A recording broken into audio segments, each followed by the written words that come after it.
5% hoër. 38% dry matter is kind of Sure that animal science is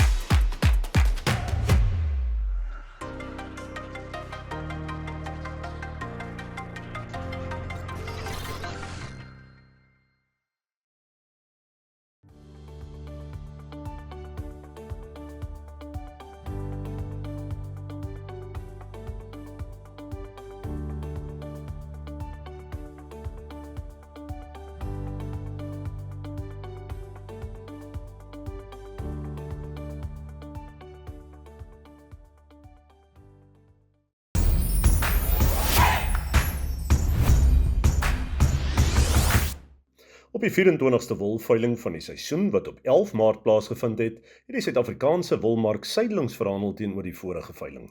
En die Cape Wool's merino aanwyser het met so 0,5% hoër verhandel vir alle merino wol, maar gesertifiseerde wol het met so 0,5% verswak en het teen 'n skoonprys van R252,19 per kilogram en R255,45 per kilogram onderskeidelik gesluit.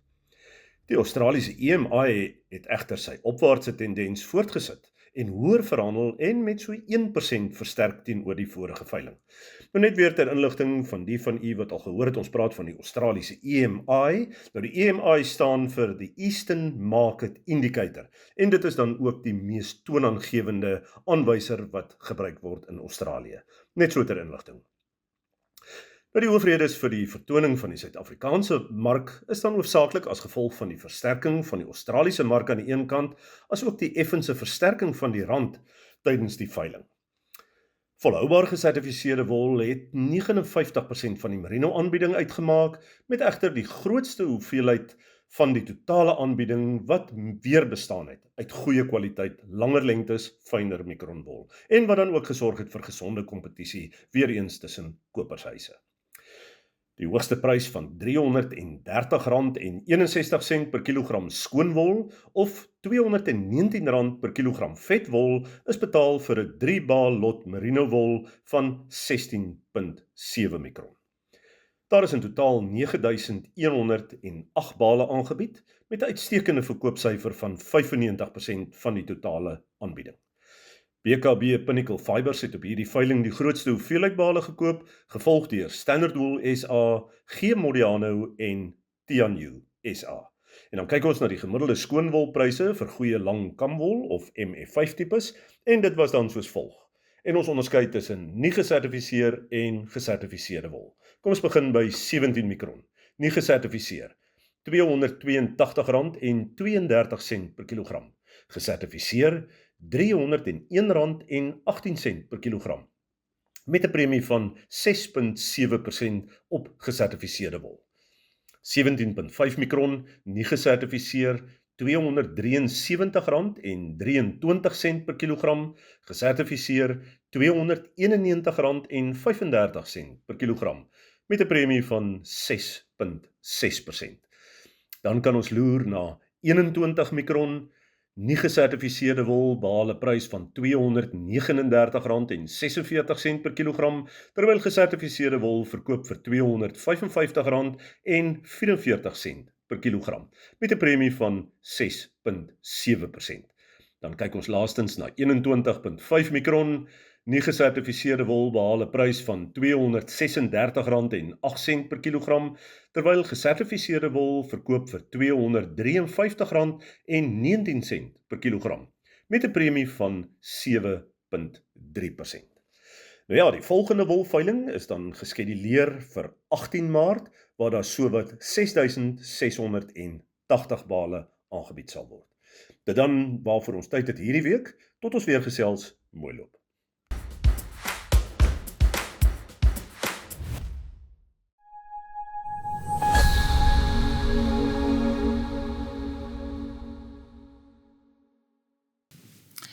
It's my honor to welcome Dr. Bill Mahanna in studio today. Now, Bill is currently the manager of the Pioneer Global Nutritional Sciences team. This team is responsible for providing technical support for Pioneer sales teams and interacting with Pioneer researchers to develop products to meet the needs of the dairy and beef industry. We are talking about maize silage, Bill. Welcome. Or corn silage. I wanted to say, just remember in the US we refer to it as corn. So if you do say corn, we know what you mean. And you've been in South Africa for 2 weeks, am I correct? Yes. So, yes. I hope you've enjoyed it. How dry is too dry, and what rescue steps are realistic if harvest runs late?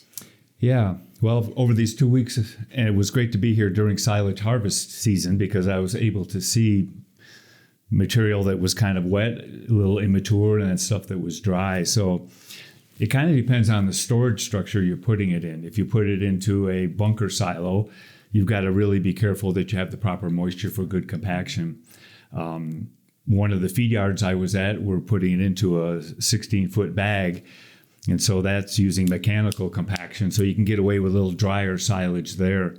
But I think kind of the thumb rule is maybe around 36 to 38% dry matter is kind of the sweet spot if the plant is healthy.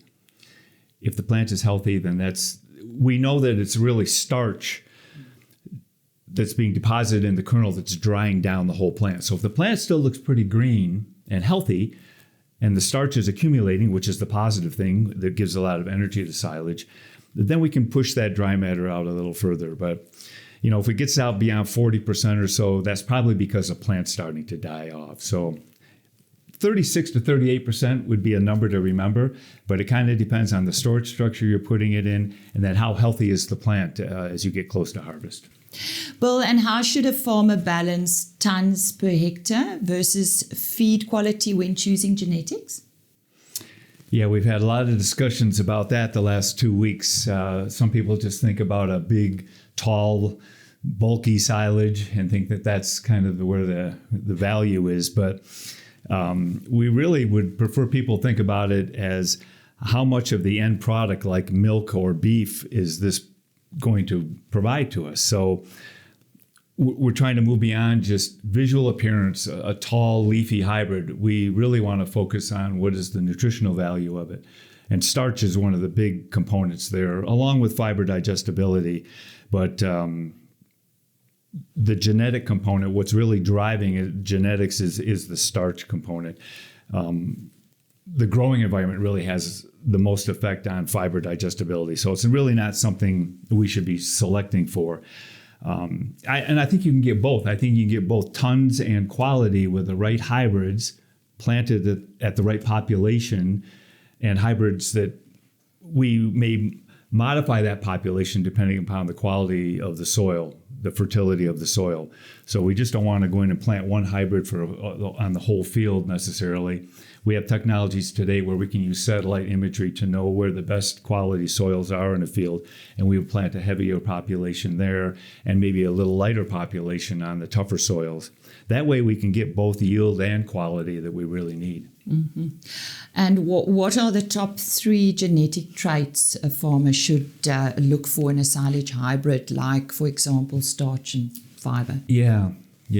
So I'm a nutritionist, and I deal with a lot of nutritionists. And because we are feeding at the livestock, everybody in my end of the sciences wants to focus on the nutritional side. But it's really important we start with agronomics. If we don't have solid agronomics, all the things we're looking for in terms of tonnage and starch is not going to come through. So that's where it's really nice to work for Pioneer and having agronomic colleagues and people who know and tested these hybrids to know how to position the correct product agronomically for the needs of that farmer and maybe the farming ability of that farmer. And then maybe secondly, we would look at things like starch content and dry matter yield and those nutritional components. What we would never really want to look at is fiber digestibility, because that's controlled by the growing environment. It's really important to the nutritionist to know what the fiber digestibility is at harvest, but it's not something you would select a hybrid for, because it's controlled 3 times more by the growing environment than by the genetics. The other thing that some, particularly beef producers, look at is crude protein, and there's very little variation between anybody's hybrids for crude protein. So that would not be a trait we would look at. So agronomics to start with, and then the most important thing is starch, And that starch will really contribute to a lot of weight in the silage, which will add to tonnage. We often hear the word stay green, and that helps the harvest window and feed value. Can it mean plants are too wet? No, actually, stay green kind of is just how healthy is the plant. And we want plants to remain healthy and green because they're going to continue to photosynthesize. We know that about 70% of the photosynthate in that plant is produced by the ear leaf.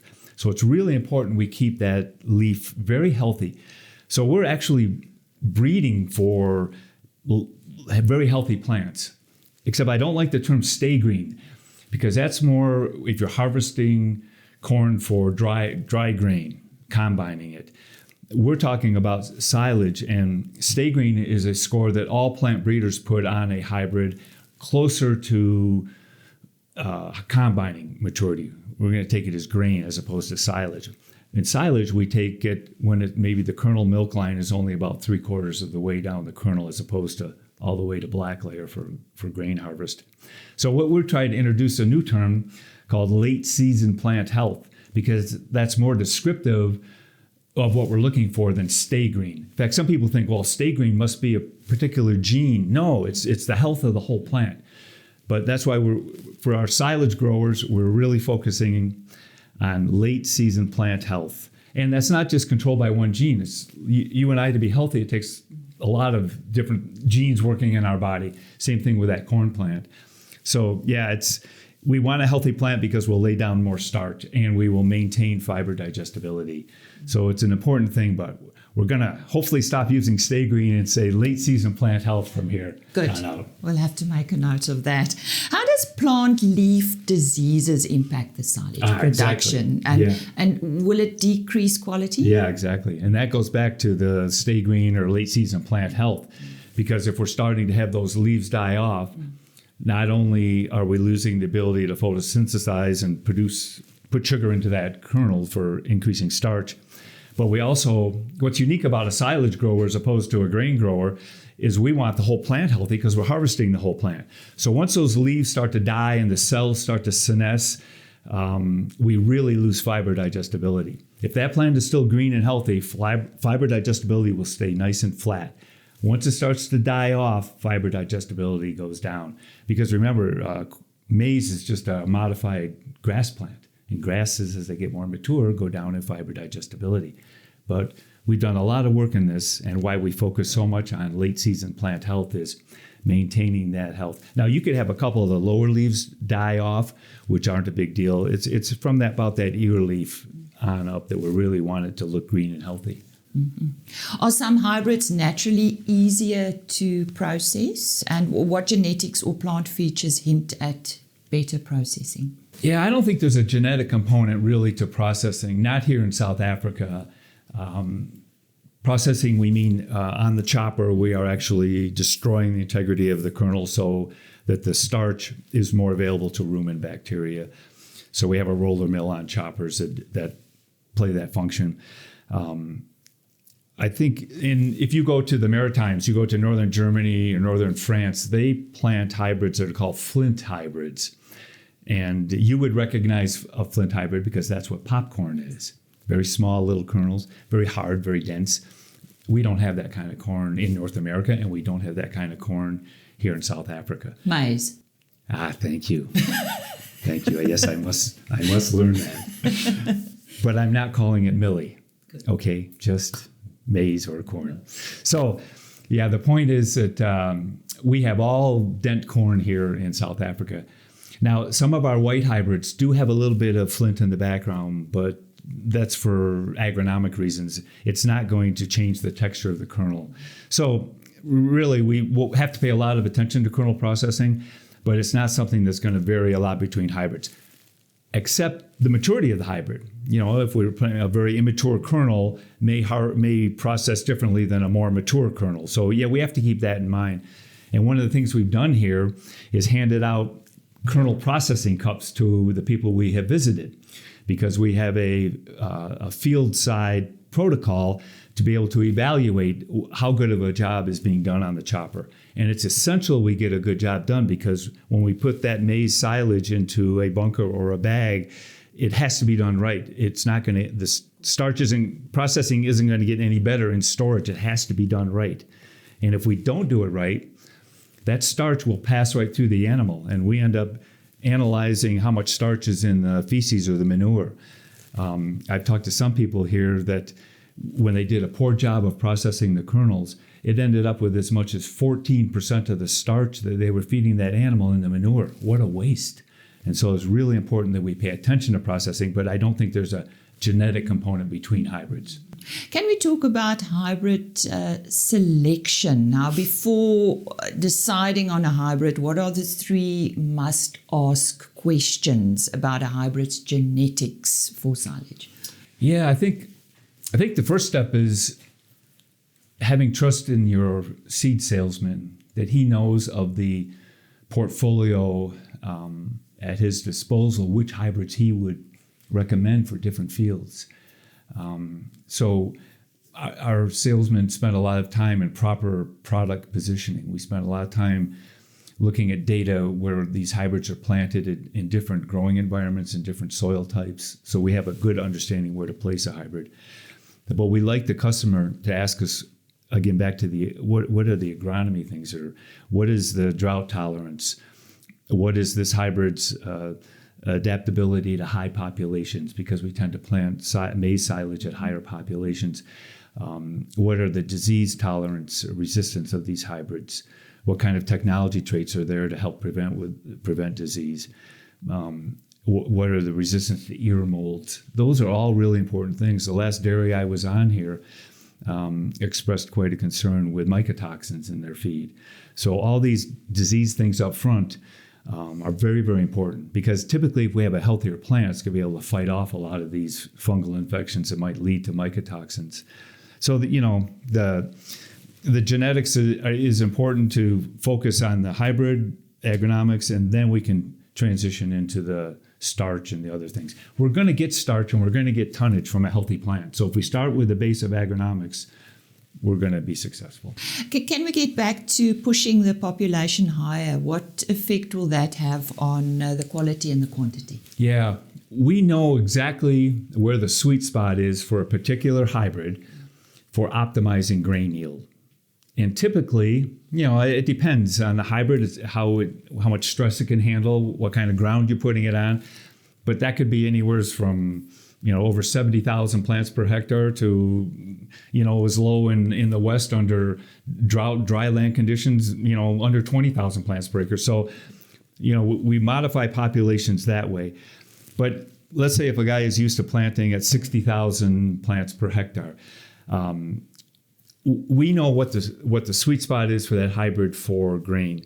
We typically can probably push it a little bit more for silage, maybe 10% higher for silage, and that way we'll capture more biomass yield. But what we don't want to do is plant it so thick, thinking we're going to get more biomass, but then we fall off that starch curve. Because really we're planting this, the biggest value in that is the starch. So we really don't want to fall off that. And I've heard here that some guys are pushing, those plant populations, maybe 120% of what we might recommend. That's too much. Bill, what's an easy way for farmers to judge starch potential for hybrid descriptions before seeing data or the quality analysis?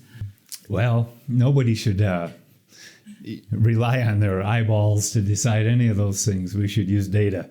But I was in a field this week, and that was exactly what the farmer asked our sales rep. Well, what do you think the yield potential is here? So, you break open an ear and you look at the size of the cob. We like a small cob. We like a deep kernel. So that's part of it that gives you an indication. And then there are some calculations where we can count the number of kernels around and then how many kernels the length of the ear, and do some quick math and kind of give an idea about yield. And I hate all those approaches. I'd rather have data to look at. But that's why we have it. Exactly. So let's use it. But I think, the other thing is for maize silage, is what is the ratio of the size of the ear to the stature of the plant. And again, the main reason for raising maize silage is for that starch. Yes, we want the fiber digestibility, but again, that's controlled by growing environment. But that ear is so important. The ear will contribute half of the dry matter tonnage, but it contributes 65% of the energy in maize silage. So having a big leafy plant, well, if that's what you're after, grow sorghum or grow grass, because corn's a modified grass plant. But you're after feed that's going to give you pounds of milk and pounds of gain. You need that ear, and that's really why we focus on that. How should chop height change, up or down, with different genetics to hit that best balance of tons and quality? Yeah. I was really surprised the fields I walked in, how high people were chopping. I was really, really surprised by that. And I'm thinking, boy, you're giving up an awful lot of yield by chopping so high. And it wasn't that the ground was very rocky. Where I grew up on a dairy farm in the northeastern part of the United States, we had to have our chopper high because we had so many rocks. But the fields I were in looked very nice.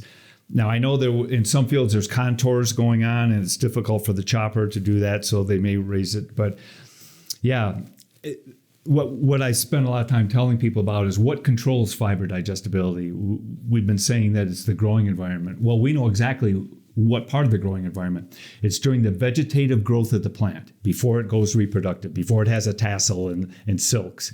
During that vegetative growth of the plant, if it gets more water than normal, it'll tend to be a little taller plant, and when we chop it, the fiber digestibility will be lower. And if the growing season is such that we have a drier than normal season during the vegetative growth of the plants tend to be a little bit shorter during a dry season, but we know the fiber digestibility will be higher.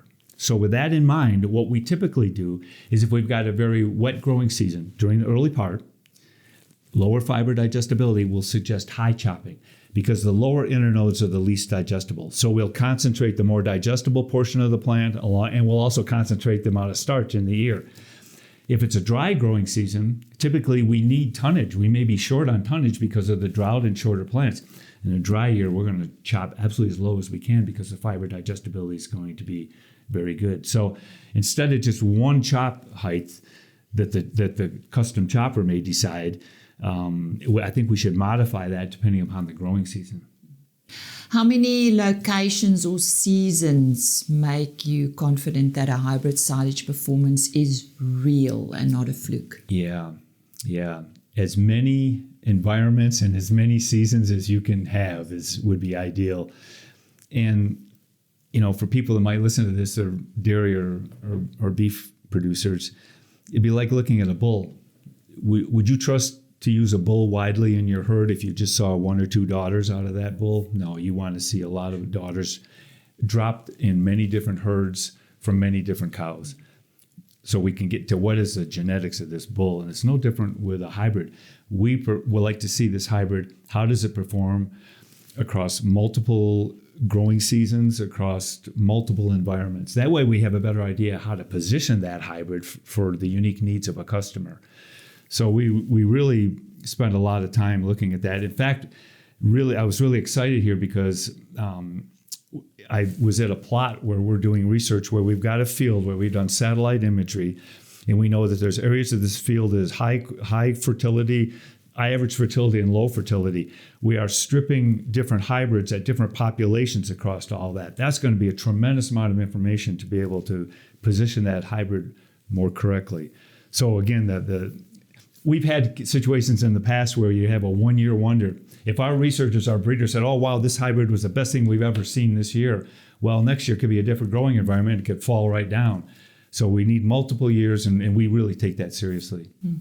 Let's get back to hybrid sheets, reading hybrid seed for silage. What is the most common mistake farmers make? Well, I think we tend to pay our nutritionist a lot of money. And so we rely on what the nutritionist wants.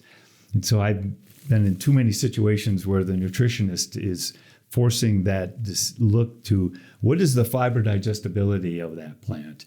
And what is the starch? Well, I agree with looking at the starch.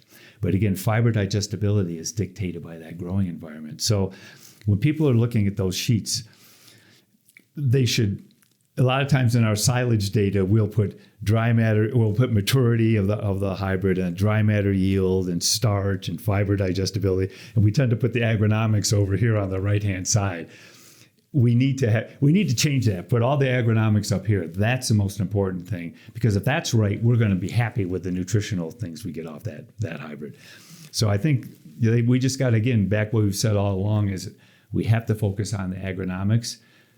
That'll give us yield stability, and then that late season plant health will be where we want it with good agronomics. Well, we're reaching the end of our discussion. Second last question, what is your recommendation about chop length? Yeah, we talked about how important kernel processing is, but if we talk about how long should we chop it? So in North America, we chop everything at 19 millimeters. That's kind of the common chop length.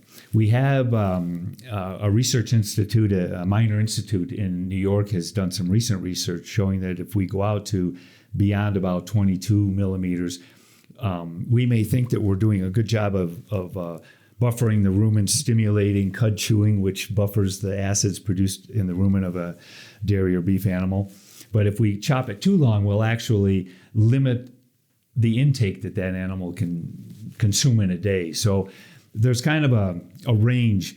If you go to Europe, they do what they call precision chopping. They may chop from 8 millimeters to us in North America out to 22, maybe 23, 24 millimeters.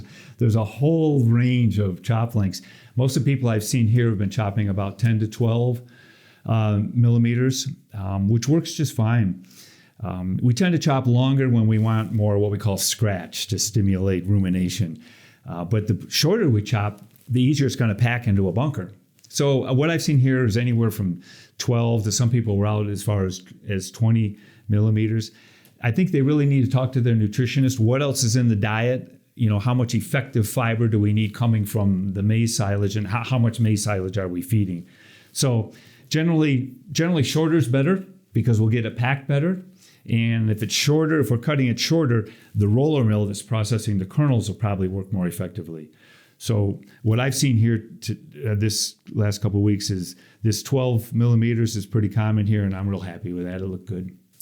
Final question, one genetic trait you wish every silage farmer demanded from the hybrid they are planting? Late season plant health, which you can't even find that as a trait. But that is a combination of all the agronomic traits. So that's what I would select for. Yeah. Thank you so much for sharing such valuable information with our silage producer. Lovely having you in South Africa. Enjoy the rest of your stay. Thank you. And visiting our farmers in South Africa. And good luck with the future. Thank you. And that is Dr. Bill Mahanna from Pioneer.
is the time of the year when we once again need to focus on the SASAS activities of the year. Now, Amelia du Preez from SASAS Northern Branch joins us today. First of all, Amelia, thank you for joining us. What exactly is SASAS?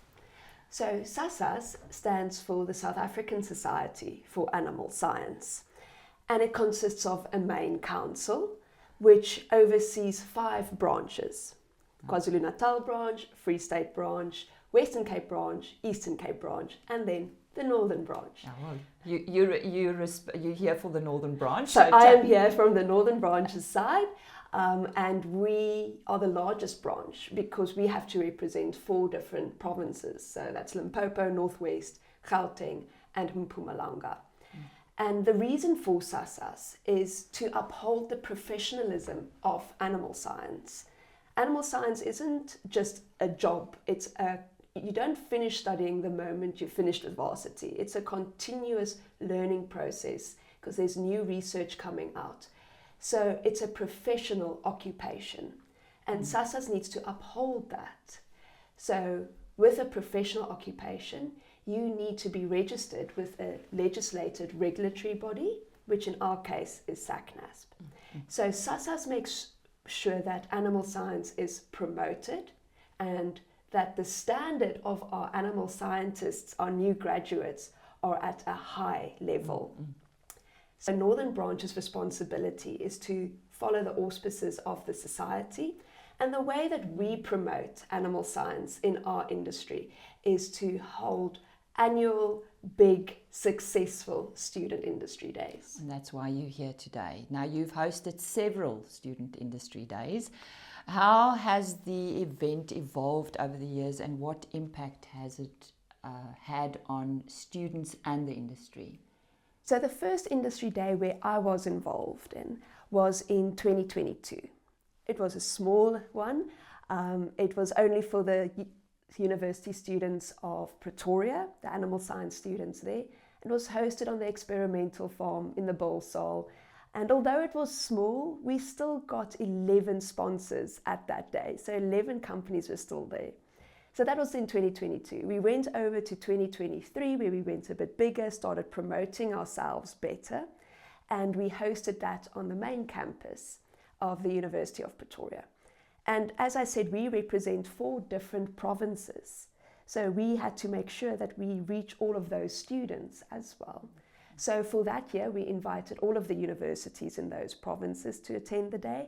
So we had 200 students at that day and 17 sponsors. Wow. And so we saw, okay, this thing's gaining momentum, we're getting bigger and bigger. So in 2024, we went even bigger, went to Future Africa at the University of Pretoria, got a whopping 22 sponsors for that year as well. And with that, we just saw, okay, it's really gaining momentum, we've got to go bigger. So in 2025, we went to Groenkloof campus. And luckily we did so, because in 2025, there was a student from Tompi Seleka Agricultural College that reached out to us and asked, can't her class attend the day as well? Luckily, it was a bigger auditorium, so we could say yes. And that year, we also got 25 sponsors. So I think it just shows the hunger and the need from the student side to attend sorts of days, to find out and to figure out, what is animal science? What is happening in the industry? Once you finish studying, what kind of jobs are you going to look at? What are you going to actually do one day? And I think there's also a hunger from the student side to come into contact with professional animal scientists, with industry, to be able to network, to ask questions. And the industry is such a supportive industry. They want to help the students. They want to guide the students. They want to show them what is out there one day. And I think this is a great platform to bring, I think it's a great platform to bring students and industry together to network. Now, this year's theme, very interesting. #Be Prepared. Now, I wonder, be prepared for what? So let's talk to you about this. Students who are watching this interview and has never attended one of these days. What does the program consist of, and how can they be prepared for all of this? Yes. So the one thing, this is now the 5th Student Industry Day in a row. So the thing that we're scared of is that it becomes monotonous. We don't want to do the same thing every time. It becomes a bit boring. So we decided to change things up. We've got 24 sponsors already for this year, 13 of which will sponsor a speaker. So we've told the companies you need to think more creatively because your speaking time's a bit shorter this time. So think of something creative to hook the students and to get them to want to speak to you afterwards during our networking breaks. So there will be 13 speakers, there are 24 companies, and we'll have a panel discussion then on the day as well. So one way that the students can prepare is to follow us on social media, because on the social media we say exactly who the speakers are, who the companies are, so they can already go and read up about who will be there. Then along with that, with the whole Be Prepared theme, we've decided to extend a CV competition, because as we know, the first hurdle after varsity is getting a job. And to get a job, you need to send in a CV.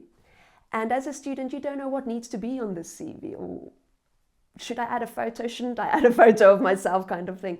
And obviously, out of varsity, you won't have a lot of experience, so you might think, yeah, my CV is so short. So that's why we thought, let's focus on the whole thing of applying for a job.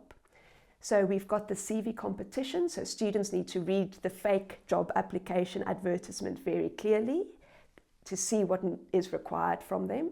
So they'll send in the CVs and we'll have a look at the CVs. We'll look at the common mistakes.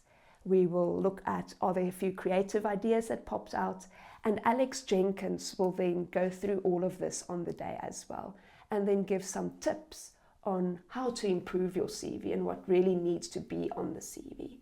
And then, of course, it is a CV competition, so there will be a winner announced. We're not going to say exactly what's going to happen, but there will be a prize as well. What is the actual goal of the Student Industry Day, and what do you hope students will take away from this particular experience? So with this, it's be prepared, right? So we want the students to go read up who the speakers are, the companies are, because we want you to grab the day by the horns.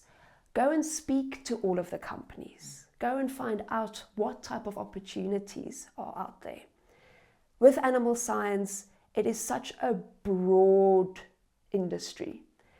Just with our speakers, for example, we don't only have just technical speakers. So it's not only your technical advisors, formulators, lab assistants, but we have a director, the founder of a company there speaking. We've got a COO speaking, so it's more the business side and the operations side. And this year we also have the more creative side. We've got marketing and creative specialists that will speak at the day as well. So it's a very broad industry. So we want the students to realize you don't only have to be technically and scientifically very strong. If you're more business minded, you can grow in that direction as well. If you're a more creative person, there is that area for you. And of course, sales is a big thing. So if you're a really chatty kind of person, that's the perfect place for you. So the goal with this is to help the students put the puzzle pieces of our industry together to see the big picture of animal science. And if they come prepared, if they bring their CV along, maybe even a little piece of paper with their name and number, like for a business card, and they speak to all of the companies, they're going to really understand what is out there for them one day. And they're going to have a really good understanding they'll have a very good understanding of the animal science industry. And of course, it's an opportunity for them to network. Go and speak to them. Go and speak to the animal science professionals that will be there on the day. Before we get to the contact information, when and where is this year's event? So it takes place on the 9th of April. It will this year be at the Heartfelt Arena in Pretoria, so it's a very big venue. Yes. So if there are more companies that are interested to be part of the day, please reach out to us. So our email address is SASAS Northern Branch, all one word, @gmail.com. Or you can reach out to us on Facebook, Instagram, LinkedIn, and with all of those ones, it's @SASAS Northern Branch. Amelia, thank you and good luck with the 9th of April at the Hartfield Arena. And it's SASAS Northern Branch @gmail.com. And Amelia du Preez joined us today. She is the Vice Chairman of this branch.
Nice bucky.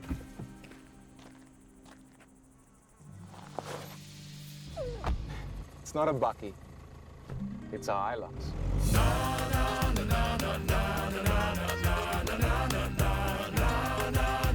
It's not a bucky.